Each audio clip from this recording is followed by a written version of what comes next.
Hello students. Last class में हमने study किया था इलेक्ट्रॉन की एनर्जी के बारे में nth ऑर्बिट में।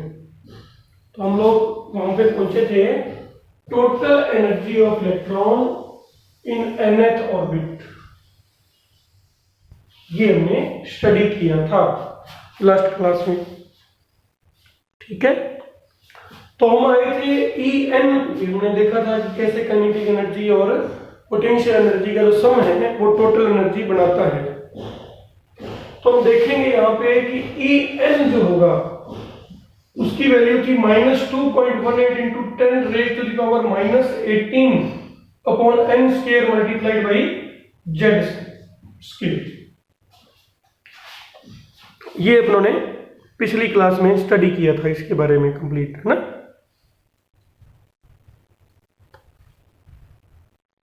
स्टूडेंट्स, आपको मैं बताना चाहूंगा यहाँ पे कि ये जो वैल्यू है, देखिए ये बहुत कम वैल्यू है जूल में, 10 रेज टू द पावर -18। अपने को इसको क्या है, बार बार राइट करना पड़ेगा अगर हम इसके अकॉर्डिंग लिखते हैं तो एनर्जी को। तो इसको चेंज करने के लिए एक और यूनिट बनाई गई और वो यूनिट है इलेक्ट्रॉन वोल्ट। 1 इलेक्ट्रॉन वोल्ट जो है that is equal to 1.6 into 10 raise to the power -19 joule. 1.6 into 10 raise to the power -19 joule को एक नई यूनिट कहा गया और वो यूनिट क्या है, इलेक्ट्रॉन वोल्ट, ठीक है। तो इसका यूज करके अपने देखेंगे कि 1 joule will be equal to 1 electron volt upon 1.6 into 10 raise power -19 और उसको अपने इससे मल्टीप्लाई करेंगे जब, यानी इस पूरे को 1.6 इंटू 10 रेज पावर -19 से जब अपने डिवाइड करेंगे तो डायरेक्ट आंसर अपने को बुक में गिवन है, वो होगा 13.6 upon n square multiplied by z square electron volt. This will be the formula of En, energy of electron in nth orbit का ये फॉर्मूला अपने पास में आएगा, ठीक है। और इसमें जो अपने पास ये फॉर्मूला आया, ये किस टर्म में आया, इलेक्ट्रॉन वोल्ट में आया। इस फॉर्मूले को अपने को लर्न करना है, जो आगे का कंसेप्ट है ना वो इसी पे ही आधारित रहेगा। इलेक्ट्रॉन वोल्ट के अंदर ही अपने को कैलकुलेशंस भी करनी रहेंगी, जो भी अपने करेंगे आगे उसकी। तो अगर हम अब ये तो हमने जनरल किसी भी जेड एटम के लिए लिया, जेड उसका कुछ भी हो सकता है, 1 2 3 4 5 किसी भी हम ऑर्बिट की बात करें। तो अगर हम हाइड्रोजन की बात करेंगे, for hydrogen atom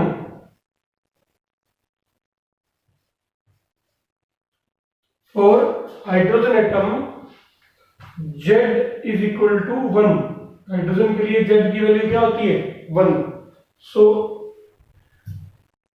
and for first orbit, hydrogen atom में भी अगर हम फर्स्ट ऑर्बिट की बात करें तो उसमें n की वैल्यू क्या होगी, 1।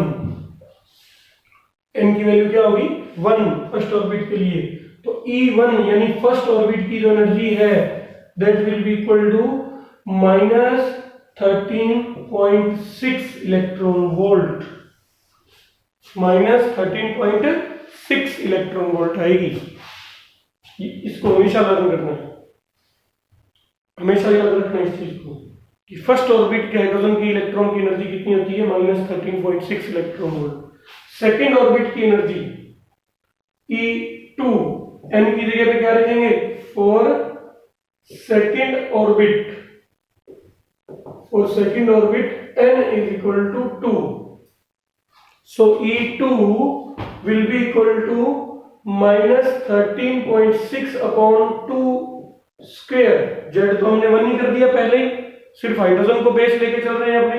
Z इज इक्वल टू 1 है, उसकी फर्स्ट ऑर्बिट की एनर्जी इतनी, सेकेंड ऑर्बिट की जो एनर्जी आएगी वो आएगी E2, this will be equal to -13.6 upon 4।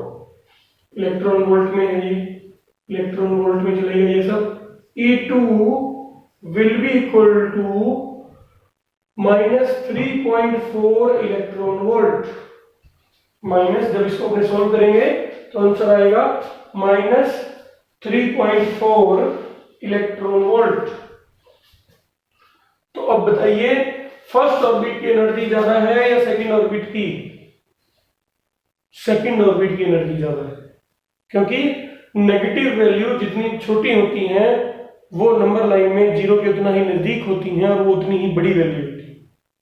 इसीलिए हम कहते हैं ना कि अगर फर्स्ट स्टेट से सेकंड स्टेट में इलेक्ट्रॉन जा रहा है तो उसकी एनर्जी बढ़ जाती है। फर्स्ट से सेकंड में अगर वो जाता है तो उसकी एनर्जी क्या हो जाती है? बढ़ जाती है। ठीक है, क्यों बढ़ जाती है? क्योंकि देखिए फर्स्ट ऑर्बिट में एनर्जी 13.6, सेकंड में कितनी है? 3.4 इलेक्ट्रॉन वोल्ट। ठीक है, यहीं से ही मैं आपको छोटा सा पॉइंट समझाना चाहूंगा हाइड्रोजन स्पेक्ट्रम का, जो अपने अगली क्लास में स्टडी करेंगे, और वो अपना ऑलमोस्ट जो है वो लास्ट टॉपिक की तरह ही रहेगा इस चैप्टर का। उसके बाद छोटे छोटे 2 टॉपिक बचेंगे। इस चैप्टर में मेनली बोर मॉडल है, सेकंड बोर मॉडल के अकॉर्डिंग इलेक्ट्रॉन की रेडियस, स्पीड, ये सब फाइंड करना है, और थर्ड थिंग जो है वो फाइंड करना है अपने को, पढ़ना है अपने को हाइड्रोजन स्पेक्ट्रम और रिडबर्ग फॉर्मूला। मेन जो बड़े टॉपिक है वो 3 ही, उसके अलावा थोड़ा सा डी ब्रोगली हाइपोथेसिस और एक चीज और है।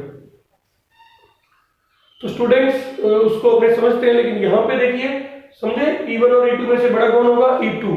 तो थर्ड जो अपना पोस्टुलेट था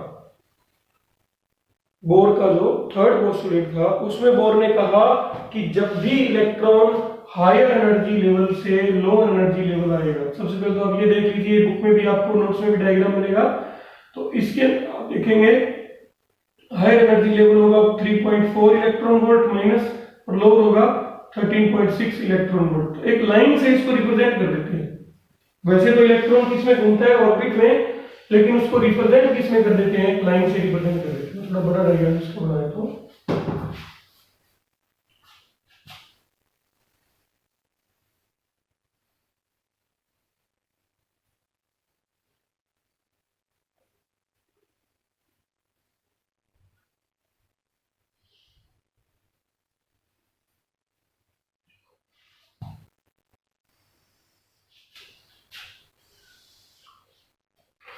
-13.6 फर्स्ट ऑर्बिट की होगी, n इज इक्वल टू 1 के लिए, और n इज इक्वल टू 2 के लिए जो है वो उसकी वैल्यू कितनी होगी?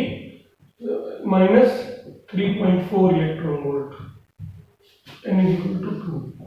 तो इन दोनों के बीच में एनर्जी डिफरेंस कितना आएगा? Del E, that will be equal to E2 minus E1, that is equal to del E will be equal to E2 minus E1। E2 क्या है? ये, E1 क्या है? ये लेवल, दोनों का अपने माइनस करेंगे तो -3.4 minus 13.6, this will be equal to 10.2। ठीक है, प्लस का आएगा क्योंकि ये प्लस हो जाएगा, तो यहाँ पे ये वैल्यू किसकी आएगी? प्लस की आएगी, 10.2 इलेक्ट्रॉन वोल्ट।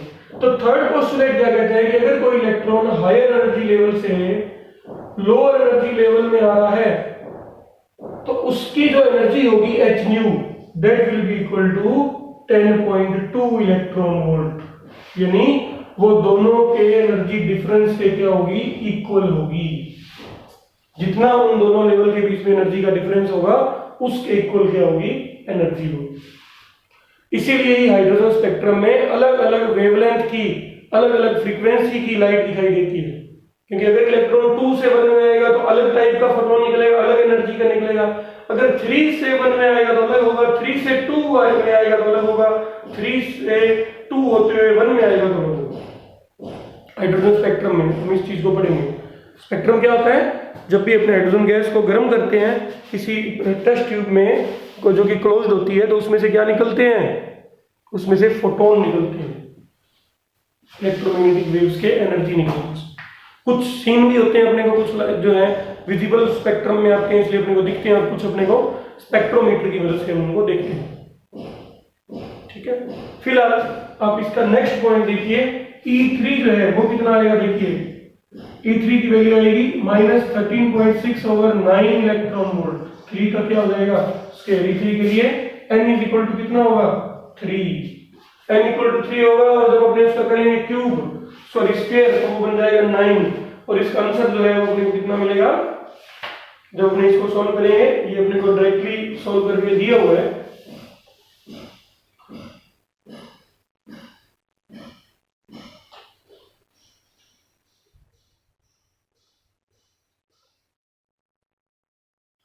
तो इसकी वैल्यू अपने को दी हुई है -1.51 electron volt -1.5 electron volt. E3 तक अपने को कैलकुलेट करके दिया गया है E3 will be equal to -1.5 electron volt. तो यानी इन दोनों के बीच में गैप बहुत ज्यादा होगा, देखो 10.2 का है। अगर अपने E3 और E2 का गैप देखें तो वो थोड़ा कम होगा, देखिए वो 1.9 का गैप होगा। 1.5 तो 3 का हो गया और फिर 0.4 भी है तो 1.9 का जो गैप है उन दोनों के बीच में होगा। तो यानी उसकी जो लाइन अपने बनाएंगे वो लाइन आपकी बुक में भी आप देखेंगे इस तरह से बनी हुई है।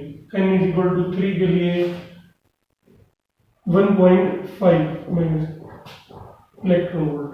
उससे अगले लेवल की और भी नजदीक बनाई गई है, उसके अगले लेवल की और भी नजदीक बनाई गई है, उसके अगले लेवल की और भी नजदीक बनाई गई है। ये इस तरह से बुक में अपने को दिखाई गई। देखिए ये हिंदी की बुक है, इंग्लिश मीडियम की बुक में आपको भी मिलेगा। ये जो डायग्राम दिया गया मैं ये आपको समझाना चाह रहा हूँ। इसमें सिर्फ जो ये लाइनें बनाई गई हैं वो ग्राफ टाइप नहीं है, ये लाइनें सिर्फ एनर्जी लेवल को रिप्रेजेंट कर रही हैं। वास्तव में तो इलेक्ट्रॉन कैसे घूम रहा है ऑर्बिट में ही घूम रहा है। तो n इज इक्वल टू 1 है, उससे और n इज इक्वल टू 2 के बीच में गैप ज्यादा है, n इज इक्वल टू 3 के बीच में गैप है, 4 में थोड़ा और कम हो गया, 5 में और कम हो जाएगा और उसके बाद इन्होंने ये हो जाएगा n is equal to values याद रखनी है, आगे छोड़नी है। 3 तक ही अपने को दी गई है values, n is equal to 4, n is equal to 5, उसके आगे और नजदीक होते होते होते होते होते होते लास्ट कहां पे होता है इन्होंने n is equal to infinite जब रखेंगे, इनकी वैल्यू कुछ लिखी नहीं हुई, सॉरी ओनली सिर्फ वैल्यू लिखी हुई है electron volt, 0 electron volt.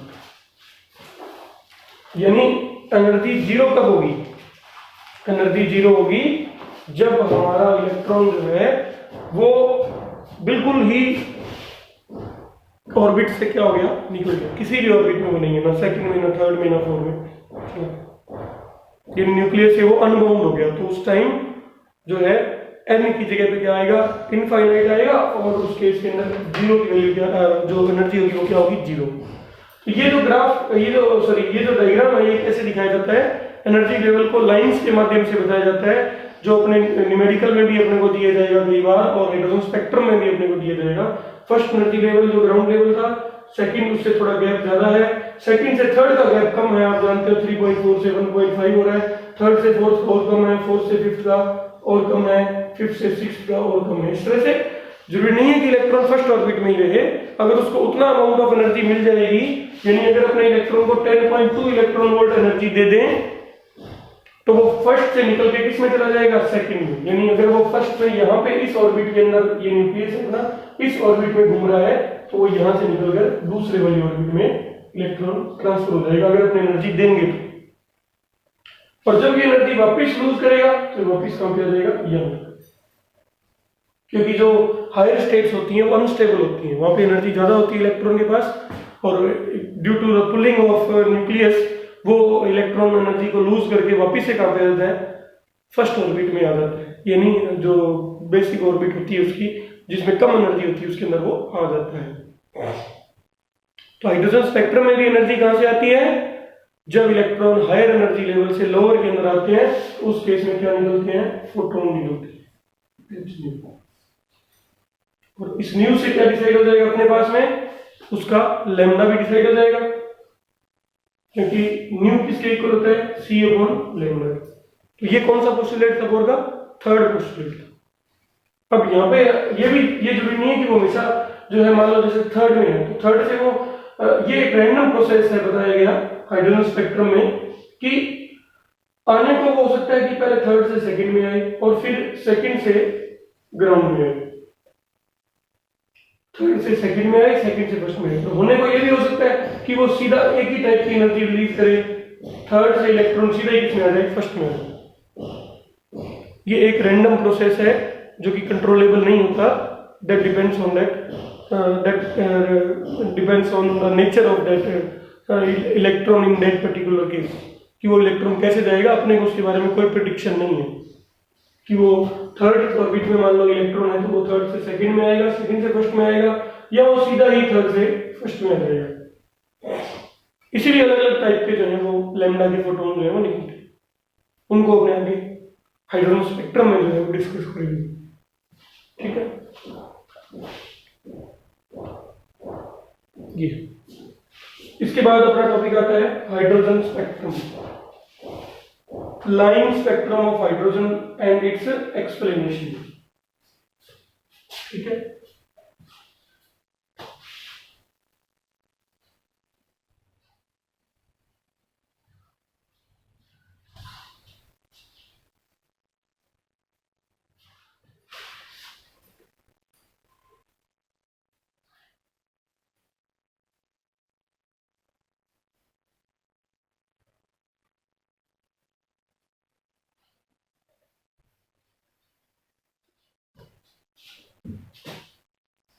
Line spectrum of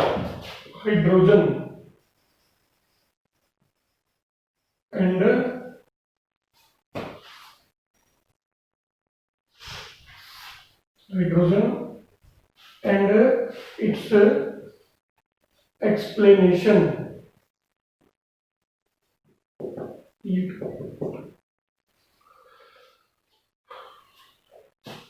इसकी एक्सप्लेनेशन देखिए दो तरह से होती है, एक तो बोर मॉडल के अकॉर्डिंग, एक होती है सिंपल रिडबर्ग फॉर्मूले के अकॉर्डिंग। तो अपने अभी जो कर रहे हैं वो रिडबर्ग फॉर्मूले के अकॉर्डिंग कर रहे हैं। पहले तो हम ये देखते हैं कि हाइड्रोजन स्पेक्ट्रम होता क्या है। हाइड्रोजन स्पेक्ट्रम में क्या होता है कि अगर एक हाइड्रोजन गैस को अपने एक बिल्कुल क्लोज्ड ट्यूब के अंदर हाइड्रोजन गैस को अपने अगर फिल करें और फिर इसको हीट किया जाए, तो क्या हुआ कि इसके अंदर दिखाई दी अपने को कुछ एक लाइट आती हुई दिखाई दी, जैसे कोई रेड कलर की, कोई ब्लू कलर की, इस तरह से कोई लाइट आती हुई दिखाई दी जब गर्म किया इसको। जैसे हम लोग जानते हैं कि अगर अपने लोहे को गर्म करेंगे तो वो कैसा हो जाएगा, रेड कलर का हो जाएगा। वैसे ही हाइड्रोजन स्पेक्ट्रम में भी क्या हुआ, ट्यूब के अंदर हाइड्रोजन गैस को गर्म किया तो देखा कि वो एक लाइट उसमें से निकल रही। ठीक है, बाद में और रिसर्च हुई तो स्पेक्ट्रोस्कोप ये एक डिवाइस है जिसकी मदद से हम किसी भी टाइप की इलेक्ट्रोमैग्नेटिक वेव्स को स्टडी कर सकते हैं कि उसकी वेवलेंथ कितनी है, उसकी फ्रीक्वेंसी कितनी है, उसको अपने देख सकते हैं। खुली आंख से हम सिर्फ जो इलेक्ट्रोमैग्नेटिक वेव है अपनी लाइट, केवल उसको अपने देख सकते हैं, जिसका लैम्डा होता है 3800 एंगस्ट्रॉम से 7800 एंगस्ट्रॉम तक। ये रेड कलर का होता है और ये वायलेट कलर का होता है। नॉर्मल इन्हीं को देख सकते हैं। अगर हम और भी देखना चाहते हैं, हो सकता है इससे ज्यादा लैम्डा की कोई वेव्स हो, इससे कम की हो, उनको देखने के लिए अपने को किसकी जरूरत पड़ेगी, स्पेक्ट्रोस्कोप की जरूरत पड़ेगी, ये स्पेक्ट्रोमीटर की जरूरत पड़ेगी। जैसे कि हमारे रिमोट कंट्रोल है जो टीवी के, उसमें से लाइट जो होती है उसमें से अपने को इंफ्रारेड लाइट दिखती नहीं है, या नॉर्मल अपने घर के अंदर जो चीजें हैं उनमें से भी इंफ्रारेड लाइट निकल रही है, इंफ्रारेड जो वेव्स निकल रही है वो अपने को हीट के रूप में महसूस तो होती है पर अपने को दिखती नहीं है, क्योंकि अपनी आई उनके लिए सेंसेबल नहीं है। तो उसके लिए यूज करते हैं स्पेक्ट्रोस्कोप। तो स्पेक्ट्रोस्कोप में जब इसको एनालाइज किया उन्होंने, तो उन्होंने देखा कि इसकी जो वेवलेंथ है, इन्होंने जो इसकी वेवलेंथ फाइंड की, वो इन्होंने फाइंड की कि जो उसकी वैल्यू थी वो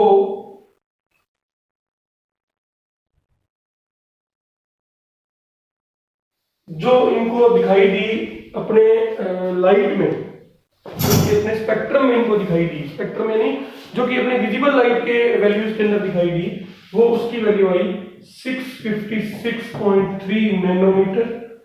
वेवलेंथ की बात हम कर रहे हैं 486.1 नैनोमीटर, और उसके बाद में 34.1 नैनोमीटर और 480.2 नैनोमीटर, ये प्राप्त हुई। ठीक है, ये किसमें प्राप्त हुई उनको? ये प्राप्त हुई अपने को स्पेक्ट्रोस्कोप के बिना। अगर हम ओपन लाइट में भी देखेंगे, हालांकि उसका एनालिसिस तो किसमें होगा? स्पेक्ट्रोस्कोप से हो पाएगा कि उसका लैम्डा कितना है। उसके अकॉर्डिंग उन्होंने ये 4 देखी लाइट्स। किसने? बामर ने, जॉन बामर, उन्होंने ये लाइट देखी। इतनी वेवलेंथ उन्होंने की देखा उन्होंने कि 4 टाइप की वेवलेंथ की लाइट उसमें से निकलती है। अगर अपने इसको आर्मस्ट्रॉन्ग में चेंज करें तो ये हो जाएगा 6563 आर्मस्ट्रॉन्ग, ये हो जाएगा 4861 आर्मस्ट्रॉन्ग। इस तरह से ये दोनों भी आर्मस्ट्रॉन्ग के अंदर अपने चेंज कर सकते हैं। क्योंकि आर्मस्ट्रॉन्ग होता है 10⁻10 और अपनी जो वैल्यू होती है अपनी उसकी नैनोमीटर होता है 10⁻⁹।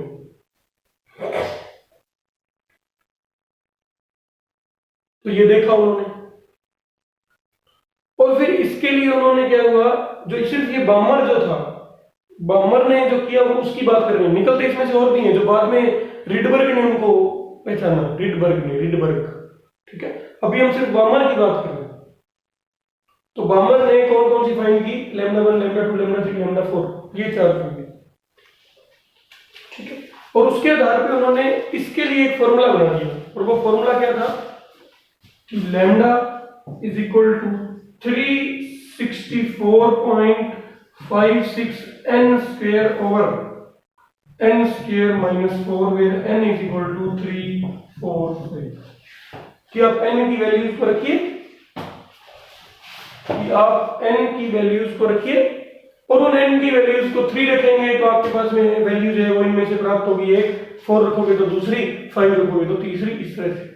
यहाँ पे n ऑर्बिट को रिप्रेजेंट नहीं कर रहा, फिलहाल ऑर्बिट वगैरह की उन्होंने कोई बात नहीं की। उन्होंने सिर्फ कहा कि भाई ये एक फॉर्मूला, इसके ऊपर जो भी अपने को विजिबल लाइट के अंदर दिखाई दे रही है ना, जो भी लैम्डा अपने को विजिबल लाइट के अंदर जो आ रही है, 4 वैल्यू जो आ रही है, अगर मैं इसको भी आर्मस्ट्रॉन्ग में लिखूं, इसको भी आर्मस्ट्रॉन्ग में लिखूं, तो विजिबल लाइट को लिख लिए उन्होंने बताया कि ये जो है आ रही है। सिंपल सी बात।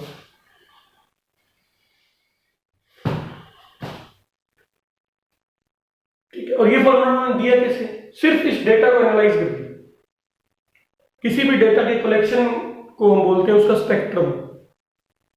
यानी ये डेटा था, 4 तरह के लैम्डा उनको प्राप्त हुए जो इस हाइड्रोजन गैस में से निकल रही जो वेव्स थी उनको उन्होंने एनालाइज किया।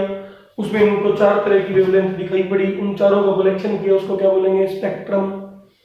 हालांकि हाइड्रोजन स्पेक्ट्रम केवल इन 4 का नहीं है, उसके अंदर और भी चीजें हैं। लाइमन सीरीज भी है, बामर भी है, पास्चन भी है, फुंड भी है, ब्रैकेट भी है। लेकिन उन्होंने सिर्फ इसके ऊपर रिसर्च किया, बामर ने, इसीलिए इसका नाम बामर सीरीज भी पड़ा, जिसको हम आगे जाके पढ़ते हैं। एक्सप्लेनेशन इसका कोई उन्होंने नहीं दिया भी कैसे ये इतनी निकल रही है, सिर्फ एक फॉर्मूला दिया, वो भी इस डेटा के आधार पर। जैसे मान लो किसी टेस्ट के अंदर बच्चों के नंबर आ रहे हैं 2, 4, 6, 8, तो इसके आधार पर अपने एक फॉर्मूला बना सकते हैं, सिंपल सा फॉर्मूला बना सकते हैं कि मार्क्स सिर्फ इसको देखकर 2, 4, 6, 8, किसी के 2 आए, किसी के 4 आए, किसी के 6 आए, किसी के 8 आए, मान लीजिए सिर्फ इतने ही नंबर आ रहे हैं बच्चों के, ना तो किसी के 10 आए ना किसी के 0 आए, तो हम एक फॉर्मूला बना सकते हैं कि marks is equal to n multiplied by 2, where n is equal to 1, 2, 3 and 4। Dash dash dash नहीं है, देखो यहाँ पे भी डैश डैश डैश नहीं है, सिर्फ 3 ही वैल्यू आपको रखनी है, 3, 4, 5। इसमें कितनी रखनी है? 1, 2, 3। तो इसी तरह से उन्होंने ये डेटा था, उस डेटा के आधार पर उन्होंने ये एक फॉर्मूला बना दिया। कोई एक्सप्लेनेशन नहीं थी इस फॉर्मूले की, और ये फॉर्मूला कौन सा फॉर्मूला कहलाया? बामर फॉर्मूला कहलाया। ठीक है, बेसिकली वो बामर एक टीचर थे, उन्होंने इस डेटा के आधार पर ये फॉर्मूला जो है अपने को दिया। हालांकि न्यूमेरिकल वगैरह में अपने को ये यूज नहीं करना, केवल थोड़ा सा लर्न करके इसको 1 मार्क्स में पूछा जा सकता है, write down बामर formula for the wavelength of बामर series.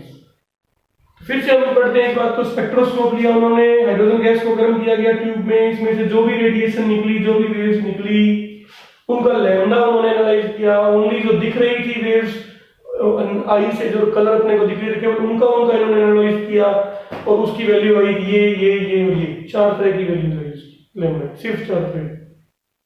ठीक है, और उस डेटा के अकॉर्डिंग इन्होंने क्या दिया, ये एक फॉर्मूला दिया। उसके बाद में इसी में ही काम किसने किया, रिडबर्ग ने। और रिडबर्ग ने सेम इसी के लिए ही जो उन्होंने ये पढ़ा है अभी, इसी के लिए उन्होंने अपना नया फॉर्मूला दिया और उन्होंने फॉर्मूला दिया 1/λ is equal to 1/λ is equal to r 1/λ is equal to r 1/2 square minus 1/n square, where ये थियोरेटिकल कॉन्सेप्ट है सारे जो इन्होंने दिए कि n जो डेटा है उसको सिर्फ इन्होंने कलेक्ट करके वैल्यूज रखी, where n is equal to 3 4 5। इसी डेटा के लिए इन्होंने 1/λ इज इक्वल टू ये दिया और इन्होंने r की जो वैल्यू दी वो r की वैल्यू इन्होंने बताई the r is Rydberg constant. ये कई बार पूछा था उसके एग्जाम्स में 1.09737 multiplied by 10⁻⁷ मीटर इनवर्स।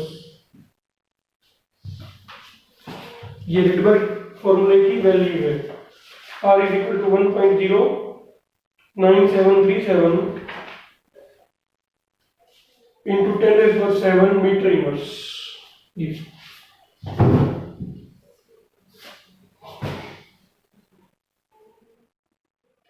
इसी डेटा पे रिडबर्ग ने ये फॉर्मूला दे दिया। ये फॉर्मूला कौन सा फॉर्मूला है, रिडबर्ग फॉर्मूला। कौन से स्पेक्ट्रम के लिए, हाइड्रोजन स्पेक्ट्रम के लिए। किस वेवलेंथ के लिए, विजिबल लाइट के अंदर जो वेवलेंथ अपने को दिखाई दे रही है केवल उसके लिए। n की वैल्यू क्या होता है 343 1/λ दिस इज रिडबर्ग फॉर्मूला। ठीक है,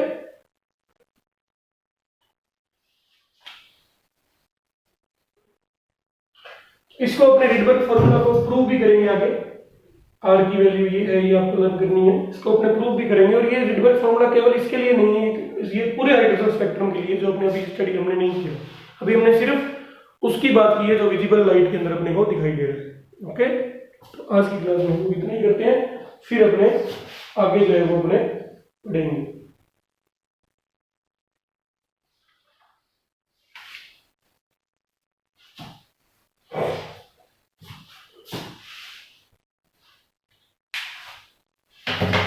जो इसमें इंपॉर्टेंट है रिडबर्ग फॉर्मूला में या हाइड्रोजन स्पेक्ट्रम में वो ये है कि रिडबर्ग फॉर्मूला को बोर मॉडल से एक्सप्लेन करना, वो इंपॉर्टेंट है। ठीक है, ध्यान रखना इस चीज को, वो अपने कल की क्लास में करेंगे। Thank you.